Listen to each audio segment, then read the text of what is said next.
My name is Madison Vance, and I'm 29 years old. You were always our biggest disappointment, my mother said, while sliding a silver pen across the table so I could sign away my vested rights to the $8 million family trust fund in front of 12 relatives. That was 3 years ago. I walked out of my parents' house that afternoon with nothing. No money, no family, and no safety net. Have you ever felt like the invisible one in your own family? Drop a comment and let me know where you're listening from and what time it is for you right now. I'd love to know who's part of our community. The drive from Bellevue to Portland took nearly 4 grueling hours through the gridlock. The rain never let up, drumming against the roof of my car like a relentless metronome. I didn't pull over. I didn't shed a single tear. Tears are a waste of hydration, an emotional luxury I could no longer afford. When I finally unlocked the door to my cramped studio apartment, the air smelled like stale coffee and old floorboards. It was small, bleak, and entirely paid for by my own labor. My baseline. I sat down at my desk. It was exactly 12 o'clock and 3 minutes in the morning. My phone buzzed on the wood surface, a text from Caitlin lighting up the screen. No hard feelings, right? It's just business. I didn't type a reply. I didn't feel a surge of screaming rage. Anger wasn't loud this time. It was clinical. It was a balance sheet that needed to be zeroed out. I opened my laptop. My fingers were cold but perfectly steady as I logged into my personal network. For 4 years, I had been the silent investor in their version of family. I had custom-built, a highly advanced, automated environmental maintenance and water filtration system for their massive lakefront estate. It was a prototype I developed during my master's program, an intricate web of ecological programming that kept their lawns pristine and their water utility bills next to nothing. They viewed it as their birthright. I viewed it as ghost labor. With 3 precise clicks, I revoked their access to my proprietary ecological database. Then, I initiated a complete system override on their property. I didn't change the settings out of spite. I simply terminated a subscription they had stopped paying for. They thought my compliance at the dining table was submission, but it was just the final audit. Within minutes, the automated systems on their $8 million estate went dark, reverting to the standard, inefficient municipal grid. Let them foot the real bill for once. Next, I opened my banking app. $6,500. That was the entire sum of my liquidity. No safety net, no wealthy parents backing my mistakes. I walked over to the tiny kitchenette, boiled a handful of generic pasta from a $1.49 box, and divided the rest into 3 strategic portions for the week. This wasn't a financial breakdown. It was accounting. Rock bottom isn't a dramatic explosion. It's a quiet, cold room where you realize exactly what you have left. As the water boiled, I walked around the room with a cardboard box. I took down every single family photograph from the walls. I gathered the framed portrait of my parents, Kevin and Stephanie, and my sister Caitlin. I didn't smash the glass. I just laid them face down in the box, sealing the top with packing tape. I pushed the box right next to the front door, a physical boundary. They wanted me subtracted from the family lineage, so I completed the equation. Inside, my laptop screen glowed with a different kind of sunrise, the kind made of facts, numbers, and a quiet, relentless disconnect. Everything stayed silent for days, but in my head, their words kept echoing. They wanted to evaluate my worth based on a signed document, completely erasing the massive capital I had already injected into the Vance family name. When I was 24, my father's company faced an impending federal bankruptcy. His firm was bleeding assets due to a catastrophic investment mistake. I didn't see Caitlin stepping up to save the family then, no. She was too busy collecting luxury experiences at elite country clubs, her entire lifestyle fully subsidized by a corporate allowance. I was the one who went into the trenches. I spent 60 consecutive days working 14-hour nights, drafting the entire structural layout for our region's largest ecological infrastructure project. That single contract didn't just save his firm, it propped up their entire multi-million-dollar social standing. My compensation for that survival layout was a casual pat on the shoulder and an immediate return to being the invisible child. There was a cracked photo frame sitting on my father's desk, right next to the space where a grateful apology should have been. It contained a picture of them smiling on a balcony in Rome while I was managing a muddy drainage excavation site in the freezing rain. Over the next 2 years, my role in that house became entirely transactional. I was the one tracking their property taxes, managing their compliance filings, and creating the highly specialized technical designs that kept their business afloat. I footed the emotional and operational bill while Caitlin was handed corporate credentials on a silver platter. My compassion wasn't an endless fountain. It was a premium resource they had overdrafted for years without depositing a single cent of basic respect. People who have never lived inside a toxic family structure often misunderstand why victims stay as long as they do. They ask why I didn't scream at the table, why I didn't tear up the paper or throw the silver pen back into my mother's face. They view compliance as weakness. But when you are raised by people who treat obedience as the entry fee for love, you learn that fighting back directly is an invitation for more manipulation. It is an emotional trap designed to keep you draining your own battery.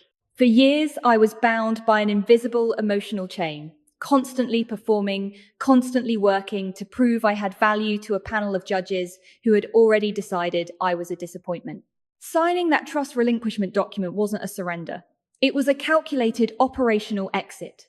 I realized that the only way to win a game rigged by narcissistic players is to stop playing entirely.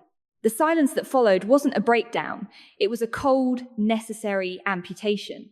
I left them with their $8 million house and their perfect daughter, but I took my intellect, my labor, and my future with me. Winter had settled deep into the northwest, but inside my freezing Portland studio, a different kind of fire was starting to burn. This wasn't a story about a broken daughter anymore. This was a hostile corporate spin-off. The frost on my studio window slowly dissolved as the biting winter transitioned into a hard, unforgiving spring. My focus was entirely on building my business, but the outside world had a way of dragging me back.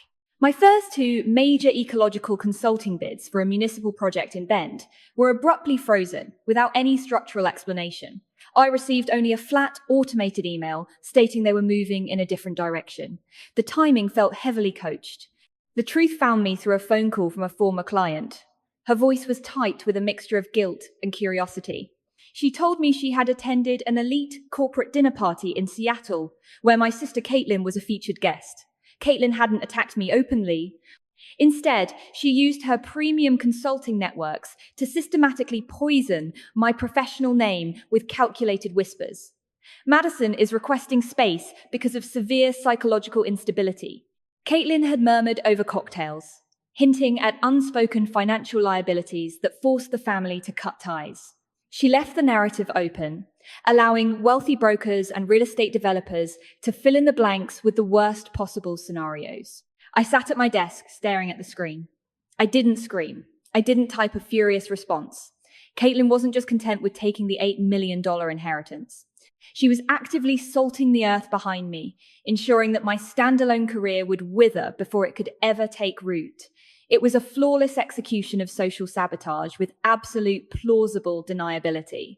No fingerprints, just lethal murmurs at dinner parties. But I refused to play the victim role they had pre-written for me. Instead of panicking, I took a systematic, professional step forward. I compiled my entire architectural landscape portfolio and secured a high-stakes meeting in Portland with Catherine Sterling. Catherine was 64, the undisputed queen of luxury boutique hospitality across the Pacific Northwest, and a woman who had spent 40 years erasing anyone who brought drama instead of data to her boardroom. I didn't offer her a sob story about my family. I didn't mention the Bellevue dining table. Instead, I laid out my elite microclimate water filtration models and regional terrain layouts across her glass conference table.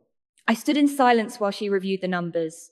Catherine looked up, her silver rings catching the harsh office light. "I don't invest in people who need saving, Madison," she said, her voice commanding. "I invest in pure merit. You don't need a handout. You just need a door." She backed that recognition with a massive $350,000 capital investment, formalizing a strict partnership under my new firm, Alder Eco Landscapes. Everything was legally documented, clear margins, precise milestones, and zero family influence. Within weeks, I hired a project manager, an assistant designer, and a meticulous bookkeeper. We set up operations inside a converted warehouse that smelled beautifully of fresh cedar shavings and blueprint ink.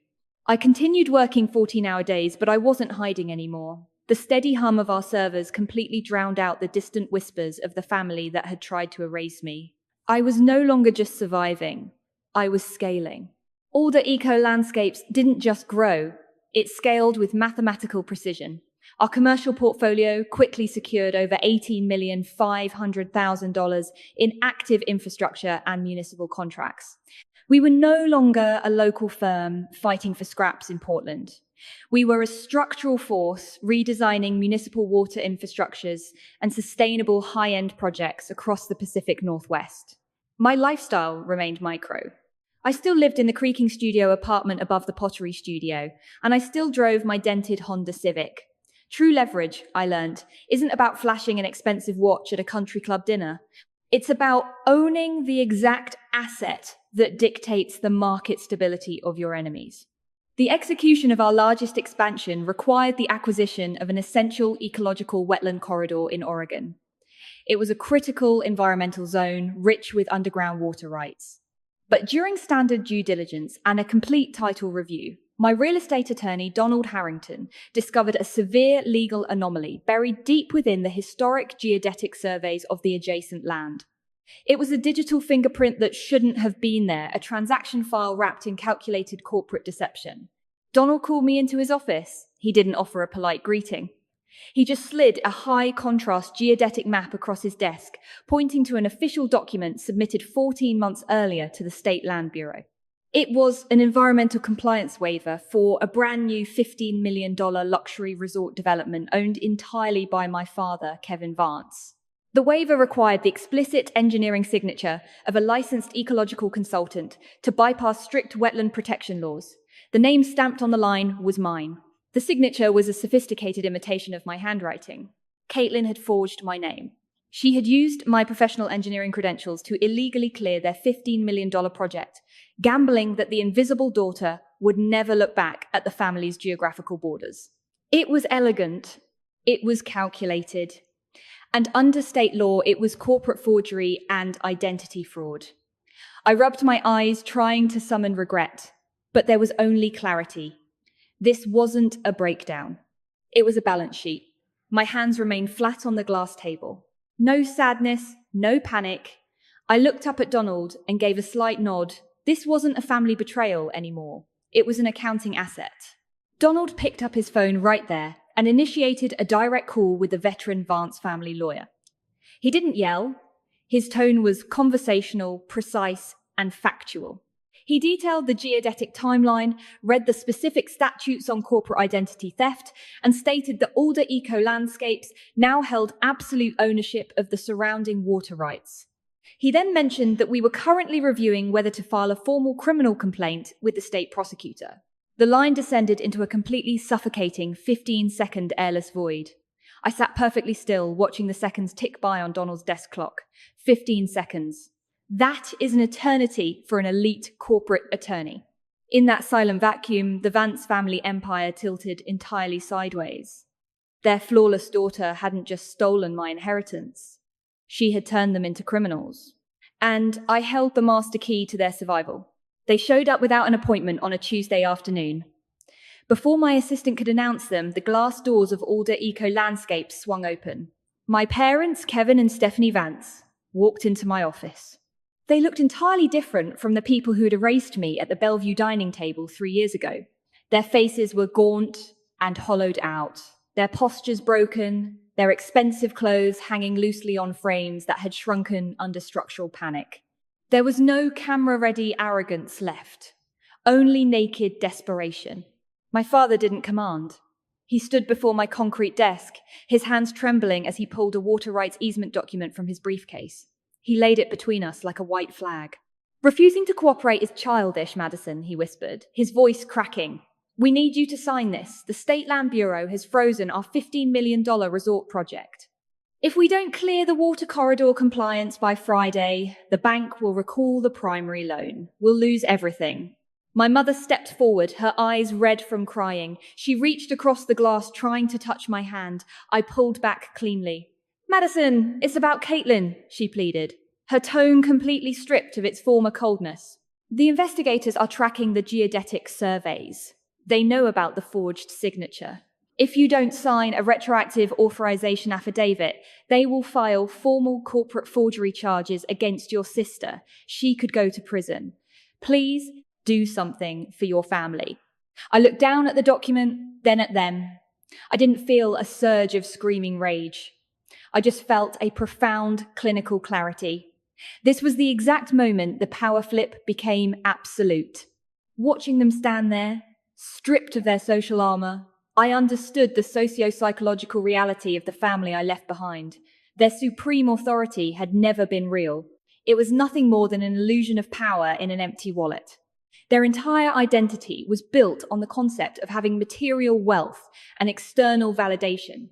They had spent their lives renting a persona of superiority with their money, but they had zero baseline architecture beneath it. They possessed no inner character value, no moral infrastructure to hold them upright the moment the financial scaffolding collapsed. Without their money and their perfect daughter's credentials, they were completely empty. I opened my desk drawer. I didn't pull out a pen. Instead, I produced 2 documents of my own, certified by the State Compliance Office. I slid them across the table, covering their useless easement. I already did, I said, my voice ice cold and factual. On top was a copy of the final, irreversible environmental stop work order issued by the State Land Bureau against their development site, fast-tracked by the forgery evidence I had officially submitted. Beneath it was an official corporate trespass notice and a filed cease and desist directive covering my entire business premises. The next time you attempt to bypass a structural boundary, I stated quietly, looking into my father's hollow eyes, it won't be a family discussion. It will be an arrest. Goodbye, Mom. Goodbye, Dad. They stared at the papers in stunned silence. The finisher had been delivered. I didn't wait for a response. I went back to my spreadsheet, erasing their presence as security escorted them out. The bank pulled their primary funding and initiated formal foreclosure proceedings just 3 weeks later. I didn't celebrate, because there is nothing to celebrate about watching people dismantle their own lives with choices they actively made. Instead, I focused entirely on the future. I used the acquired land and our corporate returns to establish the Alder Collective, a beautifully designed sanctuary and an endowment fund providing architectural studios, structural resources, and financial backing for young designers, artists, and engineering minds who are just starting out, people who just need a door.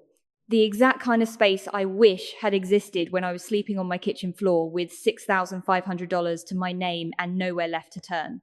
The evening the collective officially opened, I stood on the vibrant green hills of Bend, Oregon, watching the sunset paint the Cascade Mountains in shades of gold and deep purple. Catherine Sterling stood beside me, holding a glass of wine, her silver rings catching the final rays of daylight. For the first time in 3 years, the air smelled like damp earth, cedarwood smoke, and absolute peace. My phone vibrated in my pocket. A handwritten letter from my father Kevin had been delivered to my office earlier that afternoon, scanned and forwarded by my assistant. It was a long, rambling apology, written in a shaky script that smudged at the edges. He wrote that he was wrong, that he finally saw my worth, and that he was incredibly proud of the empire I had built entirely on my own. I read it once. Then I walked back inside, held the paper over the low flame of my kitchen stove, and watched his words turn to black ash in the sink.